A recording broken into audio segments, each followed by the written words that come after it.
Hoje eu quero falar para vocês sobre o papel da mulher, sobre como foi se perdendo ao longo do tempo, né, esse papel da mulher na sociedade, sobre o quanto, com o passar do tempo, nós e a sociedade foi valorizando coisas que não eram tão importantes assim, ou nos fizeram acreditar em coisas como se isso fosse o mais importante.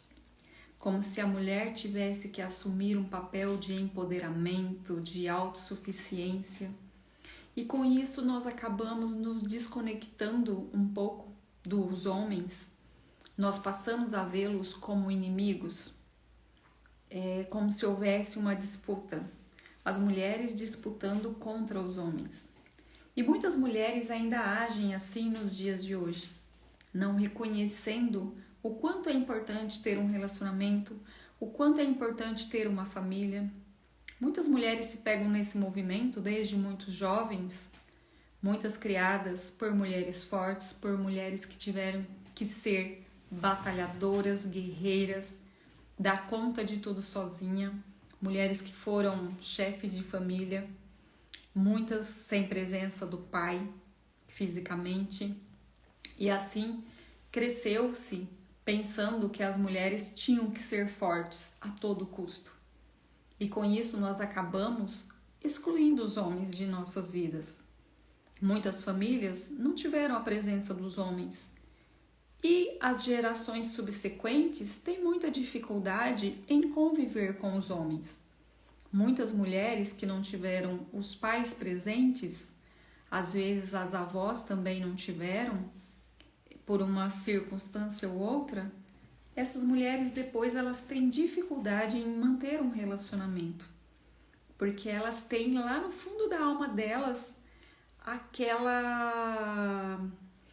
aquele sentimento de fidelidade às mulheres do sistema familiar, aquele sentimento de que não pode confiar e acreditar nos homens, aquele sentimento de que a gente está sempre disputando com os homens. E muitas mulheres, elas querem por tudo esse lugar de ter mais poder, de ser mais importante, de ser mais sábia, mais inteligente, como se a gente tivesse uma constante guerra. Acontece que isso nos distancia dos homens e do que a gente realmente quer, porque o que a gente quer de verdade é ser amada, é ser cuidada, é ter um relacionamento confiável, seguro, é ter alguém para confiar, para cuidar da gente, é ter alguém para que você ligue, conte uma determinada situação, alguém para te apoiar e alguém para que você também seja apoio. Nós não estamos contra os homens. Isso é algo que implantaram na nossa cabeça, no nosso subconsciente, e a gente leva isso de toda forma. E nós ficamos tentando provar o tempo todo que estamos certas. E a gente fica naquela guerra ali, esperando o momento exato que vai poder dizer: tá vendo que eu não podia confiar? E o que acontece em muitos relacionamentos de hoje? As pessoas não se veem de verdade. Não estão nem sequer relacionando de uma forma verdadeira, porque cria-se esse sentimento de disputa e há um rompimento e o outro nos percebe.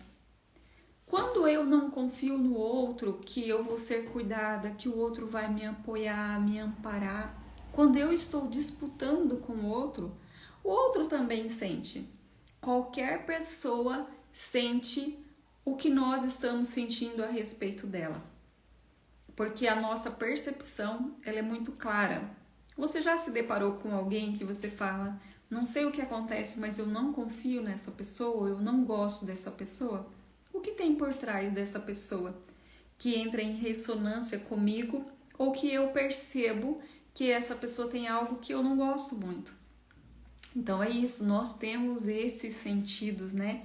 Então quando eu estou aqui, tenho um marido, mas eu não confio nele, eu estou o tempo todo criticando, julgando, como se eu estivesse disputando com ele algo, isso é perceptível a ele.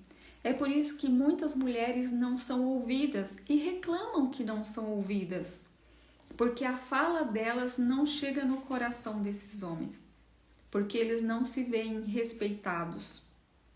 Nós trazemos isso muito forte, essa questão de estar duvidando, de estar impondo, de querer ganhar algo no grito. E na maioria das vezes nós não sabemos pedir as coisas, sobretudo para os homens. Nós não temos a delicadeza, o respeito. Então muitas vezes a gente trata as pessoas da rua, de fora de casa, bem, confiamos, somos amigáveis, somos generosos, mas com quem está ali com nós no dia a dia, a gente é ríspido, mal educado, porque tem outras coisas por trás que nos magoam. E o ser humano, ele tem uma dificuldade gigante em se comunicar, em colocar de verdade ali o que ele está sentindo. Então, qual é o meu sentimento, né? O que eu estou sentindo? Porque eu tenho tanta dificuldade de me abrir para o outro, de contar para o outro o que realmente está me incomodando. Porque eu tenho essa dificuldade, né, de jogar em cartas claras o que eu espero do outro. Então, muitas mulheres se emburram, passam um dia, 2 dias, né, com a cara meio virada, com raiva, mas tem uma tremenda dificuldade de dizer para o outro: olha, isso que está acontecendo eu não gosto. Eu gostaria que fosse de tal maneira, diferente, assim. A gente tem muita dificuldade em ser vulnerável, porque nós aprendemos que ser vulneráveis é feio, é menos valoroso, e a gente se coloca o tempo todo como fortes, como se a gente estivesse nessa disputa constante. E o outro também sente. E quando o outro sente isso, ele se afasta. E isso cria um distanciamento. Muitas pessoas estão casadas, mas não têm de fato um relacionamento, não têm intimidade. O que faz um casal ficar próximo? O que faz um casal ter intimidade? É a intimidade, é a confiança. O casamento, ele é algo que vai sendo construído. A paixão é uma coisa, estar apaixonado chega a ser algo alucinógeno no nosso cérebro. Mas o casamento de verdade, ele é construído, porque já passou aquela fase da paixão, já passou aquele sentimento que borbulha assim, que nos deixa com borboletas no estômago, né? Isso é algo muito passageiro. O casamento de verdade, um relacionamento duradouro, ele é muito mais do que isso. E ele é construído. Nem sempre é flores, mas precisa ter determinação. Eu preciso querer que isso dê certo. Eu preciso me dedicar. E, se possível, que você abra o jogo para que o outro entenda o que está acontecendo. Não estou dizendo aqui que a outra parte às vezes não é errada, não é isso. Não estou tirando a culpa de ninguém. Se a outra pessoa é agressiva, se a outra pessoa trai, não é isso. Só que se isso acontece, há também uma responsabilidade que é minha. Por que eu aceito essa situação? Por que eu me coloco neste lugar? Por que eu ainda não tomo uma decisão e não me valorizo? Muitas mulheres foram acostumadas a fazer tudo pelo outro. Desde a infância, muitas mulheres acostumaram a cuidar dos irmãos, a cuidar da casa. Então eu falo com muitas mulheres que foram acostumadas assim a vida toda. Desde criança, uma vida dedicada ao outro.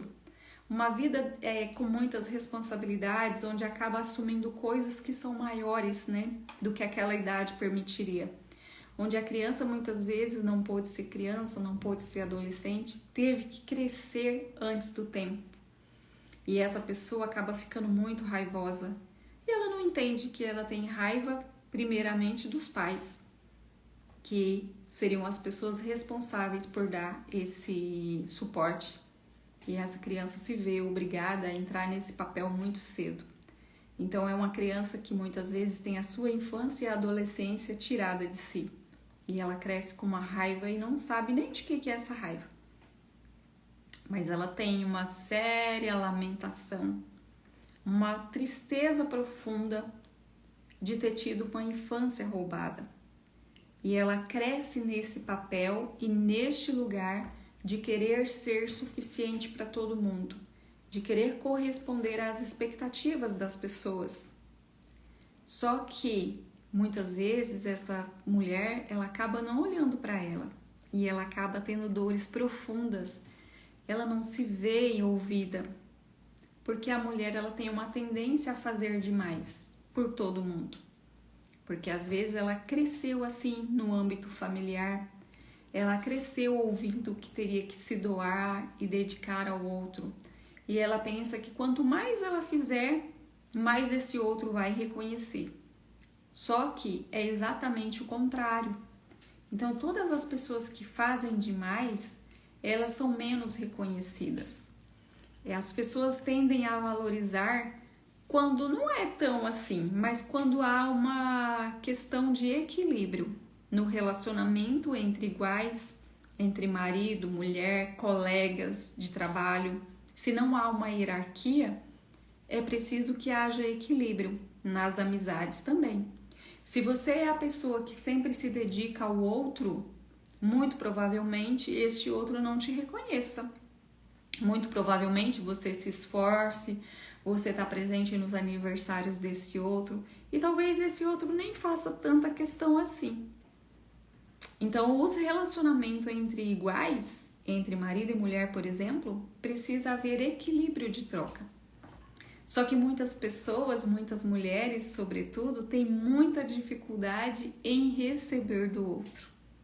E às vezes eu não espero. Às vezes eu não espero que o meu marido, que o meu parceiro, no tempo dele, ele faça aquilo que eu solicitei.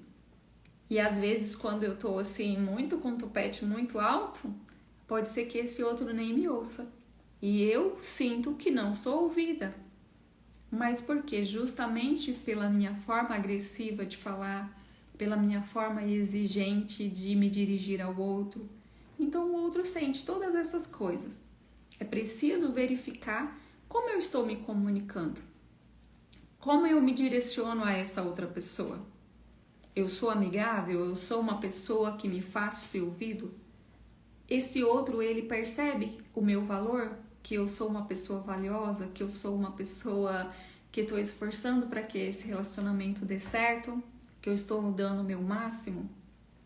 Ou não, eu não deixo isso claro e o outro não percebe, porque eu estou sempre ali muito disponível, eu estou sempre fazendo o que o outro espera que eu faça.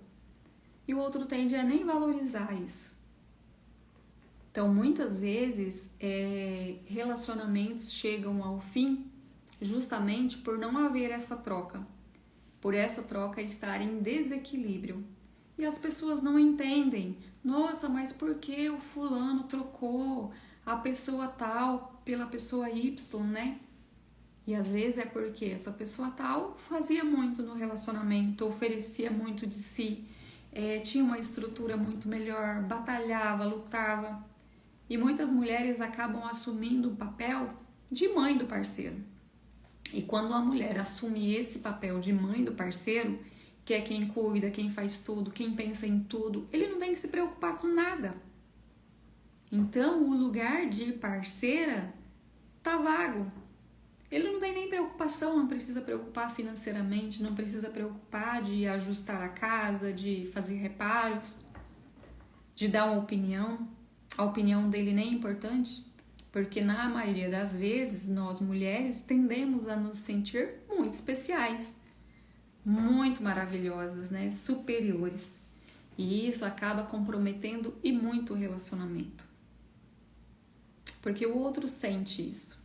E o outro procura por alguém que ele vai se sentir também importante.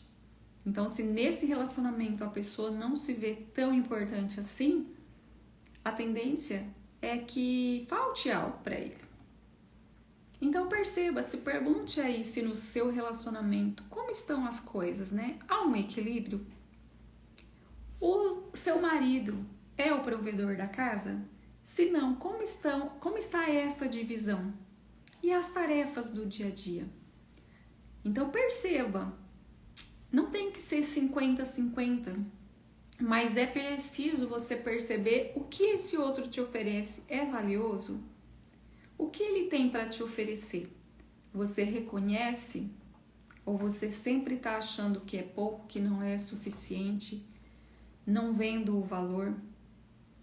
Os homens, eles precisam muito de se verem também como essenciais, como importantes, que estar ali naquele relacionamento também é algo importante para ele, que estão crescendo juntos, né?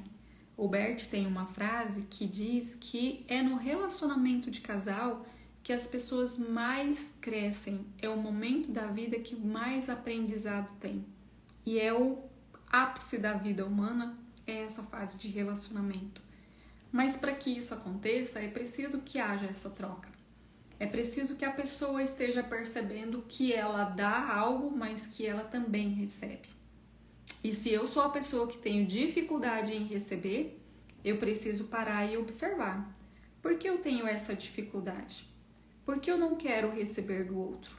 Muitas vezes as pessoas querem se manter inocentes, né? Eu sempre sou a pessoa que ofereço, então eu sou muito especial.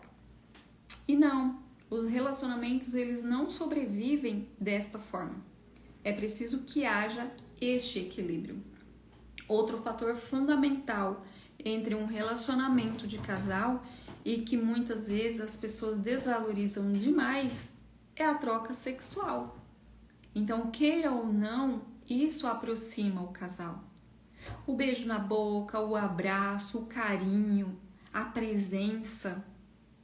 Isso é muito importante, que o casal tenha a sua individualidade, tenha os seus momentos. Então, quando o homem, por exemplo, não tem isso, muitas vezes ele vai buscar fora. Muitos casos de infidelidade, inclusive, se dá por falta dessa troca. Então, nós precisamos, a gente não pode fechar os olhos para isso. Então, se eu tenho alguma dificuldade hormonal ou algo assim no meu organismo já não está tão bem, eu preciso procurar recursos para que fique bem. É isso que mantém um casal conectado, ligado, principalmente aí nos primeiros anos, onde ainda há toda essa potência, né? Há toda essa espera de troca. É isso que conecta o casal. Segundo os estudos do Bert, inclusive, nós ficamos conectados a todos os nossos relacionamentos anteriores, principalmente por essa troca sexual. É isso que nos conecta às pessoas. Então, isso gera um vínculo, gera uma conexão profunda. Então, se eu tenho alguma dificuldade sobre isso, é preciso eu observar. Então, observem como está essa troca, né, no seu relacionamento. Há um equilíbrio? Há essa troca? A intimidade entre as pessoas se dá assim. Muitas mulheres têm filhos e depois que esses filhos nascem, elas não dão tanta importância ao relacionamento. E segundo o Bert, primeiro vem o relacionamento e depois os filhos. Então, primeiro o parceiro. Se os pais estão bem, os filhos também estão bem. Eu tenho recebido muitas pessoas, tenho falado com muitas pessoas e como interfere na vida desses filhos e nas crenças deles e tudo que eles vão viver na vida, como o relacionamento dos pais interfere. Mas eu preciso aprender a me virar, a tocar a minha vida independente daquilo que eu vi lá no relacionamento dos meus pais. É preciso muito cuidado para que isso não se torne uma crença e que isso não acabe influenciando a minha forma de ver a vida, de pensar, de ver os meus relacionamentos.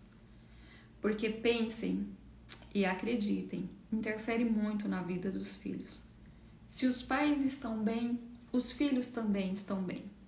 Muitas crianças têm muitos sintomas e não é ligado às crianças, é ligado aos pais. Porque uma criança em si, ela ainda não teve muita experiência de vida, ela não tem questões. Então, nós precisamos primeiro olhar para os pais. Como estão esses pais? Quais as questões deles? As crianças fazem de tudo para salvar os pais. Muitas, inclusive, se sacrificam para salvar os pais, por causa de alguma questão desses pais. É muito importante você observar, houve perda de bebês antes de ter uma criança? É muito importante que esta criança saiba. Então, nós precisamos inserir no contexto familiar todas as pessoas que pertencem a esse sistema. Se você teve um bebê, se você perdeu um bebê antes do seu filho, é importante que ele saiba e que ele conte esse irmão, porque a alma dele vai sentir muito essa falta. E é importante que ele saiba disso. Então, nós precisamos nos atentar a todas essas questões. Muitos filhos, inclusive, têm problemas na escola porque ele não está ali totalmente disponível para estudo. Ele está preocupado com os pais. Vamos supor que você tenha um impulso de morte, que você tenha muito forte um sentimento ruim, ou você sente muita ansiedade, muita vontade de morrer. A criança, ela percebe isso dos pais e elas querem fazer de tudo para salvar esses pais. Então, muitas crianças estão neste movimento de preocupação com os pais e elas não conseguem levar a vida delas, ter paz, tranquilidade, porque ela está muito preocupada em salvar os pais. Quantos de vocês aí que me ouvem agora que eram preocupados com algo da mãe, se a mãe tinha depressão, se a mãe era triste, e vocês percebiam isso e faziam de tudo para ser bons filhos, para ser pessoas excelentes, para não desagradar essa mãe? Quantos de vocês aí gostariam que a mãe fosse mais feliz, fosse mais alegre? Então a gente passa tudo isso para os filhos. Só que quando a gente cresce, nós não podemos mais ficar apegados a esse sentimento. Nós precisamos cuidar da nossa própria vida, tomá-la, né, e seguir adiante. Tomar tudo isso que te aconteceu, independente do que foi, independente de se foi muito difícil, se foi muito doloroso. Mas agora que eu já cresci, eu preciso assumir a minha vida adulta e eu preciso seguir, apesar de toda a minha história. Eu sei que muitas pessoas têm traumas terríveis da infância, tiveram uma infância muito difícil, muitos tiveram violência, sofreram violência, muitos foram até violentados, tiveram casos de abuso, mas eu preciso olhar para tudo isso, compreender que foi difícil para aquela criança, mas ela sobreviveu, ela está aqui agora. E eu tomo toda essa minha dor como força para seguir. Então, a partir de agora, a gente toma conta da gente e segue. Só que nós que temos filhos, nós podemos poupá-los de passar pelos mesmos episódios. E quando eu olho para a minha vida, quando eu cuido da minha vida, de todos os traumas que eu passei, eu estou livrando, muitas vezes, a minha geração subsequente de passar por tudo isso, de ter os mesmos sentimentos que eu tive, de passar pelas mesmas questões. Por isso o autoconhecimento ele é tão importante e ele é tão fundamental. Para que eu possa viver relacionamentos saudáveis, para que eu possa ter um casamento saudável, filhos saudáveis, alegres, que possam ser só eles mesmos. Que eu tire toda essa expectativa de uma vida não vivida desses meus filhos. Que eu não projete no meu filho algo que eu não vivi e que eu acho que ele precisa viver. Então, que nós deixemos também os nossos filhos mais livres para serem eles mesmos, para viverem as histórias deles, para construírem o futuro deles. E quando eu não olho para mim, eu estou sujeitando o meu filho a ter que repetir tudo aquilo que eu vivi. Quando eu critico os meus pais, quando eu olho com um olhar de exigência e de crítica por algo, a tendência é que eu repita aquilo. Porque a vida vem me mostrar que não é assim tão fácil. Que não foi assim tão fácil para os meus pais. Então, muitas vezes a gente se coloca naquele lugar justamente porque eu critiquei. Porque eu acho que é simples. Nós precisamos ver os pais como os pais e deixar de vê-los como homem e mulher, como homem e mulher, eles são pessoas comuns, que erram, que têm as questões, que têm os emaranhamentos, que têm todas as questões familiares. Então, muitas vezes é difícil que eu compreenda que eles também têm as questões deles. Eles também estão lá todo enredado naqueles movimentos de repetições.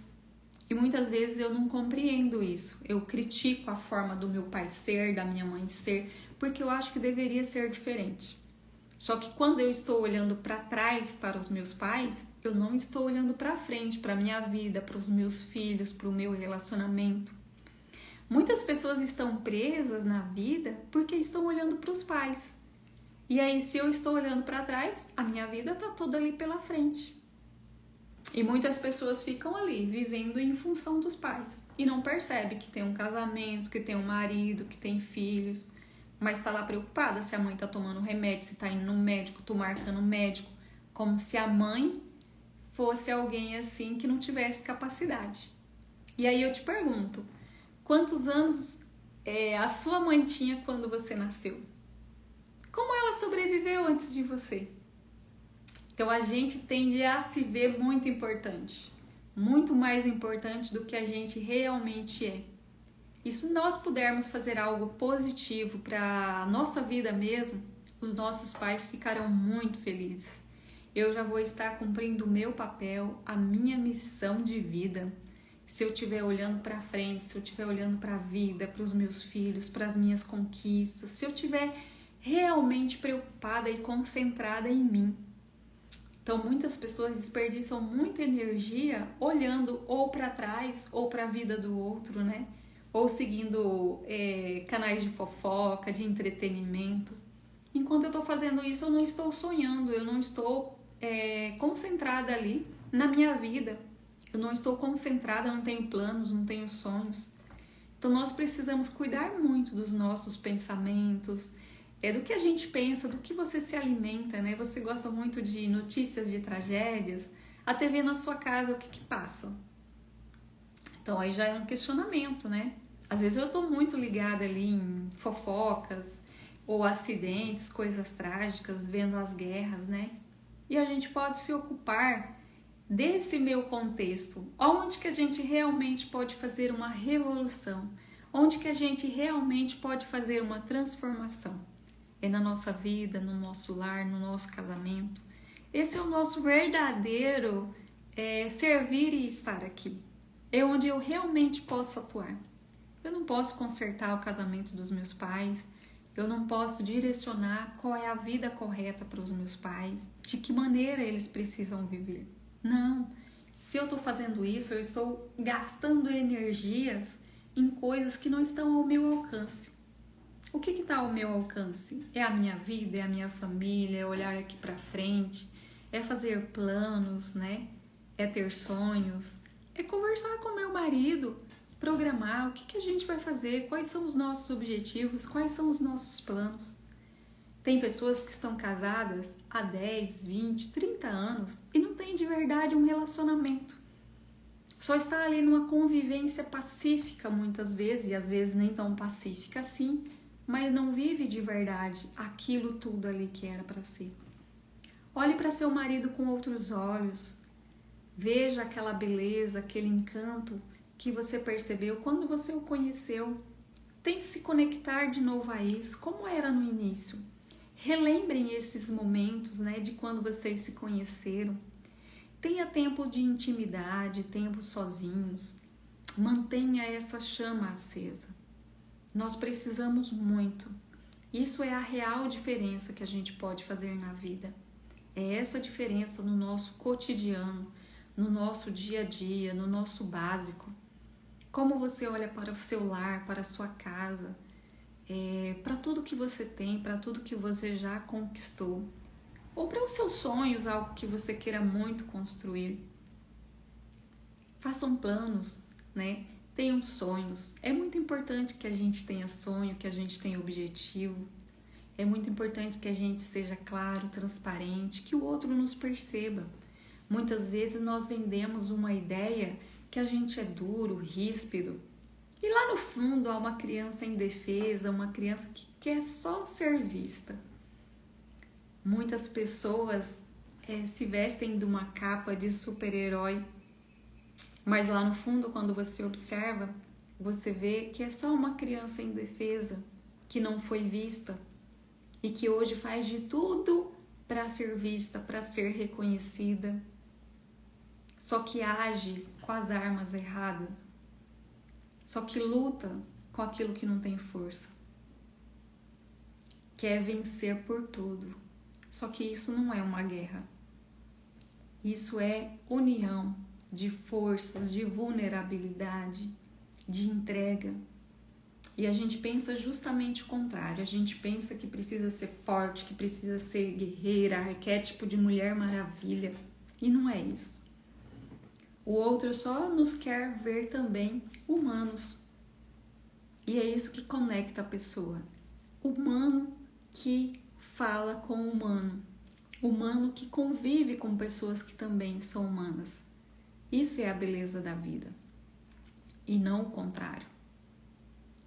Não é um trabalho grandioso, um salário estrondoso, não é isso que vai trazer mais vida. A vida é o aqui, o agora, é esse real que a gente tem. É o simples, o básico, é a conexão, é o olho no olho, é a conversa verdadeira. Isso é o que nos conecta às pessoas. É isso que vai trazer mais conexão no seu relacionamento. É isso que vai te aproximar mais. É ser verdadeiro. A gente não precisa mais usar máscaras. Isso é um caminho que o mundo muito feminista colocou na nossa cabeça. Que a gente precisa sair por aí e conquistar o mundo. Mas há muitas mulheres que estão conquistando o mundo e que estão com seu mundo vazio. E que trocaria tudo por hoje ter um relacionamento, ter alguém, ter uma família. E às vezes você já tem isso. E aí, fica o meu recado aí pra vocês, tá? Um super beijo e até uma próxima.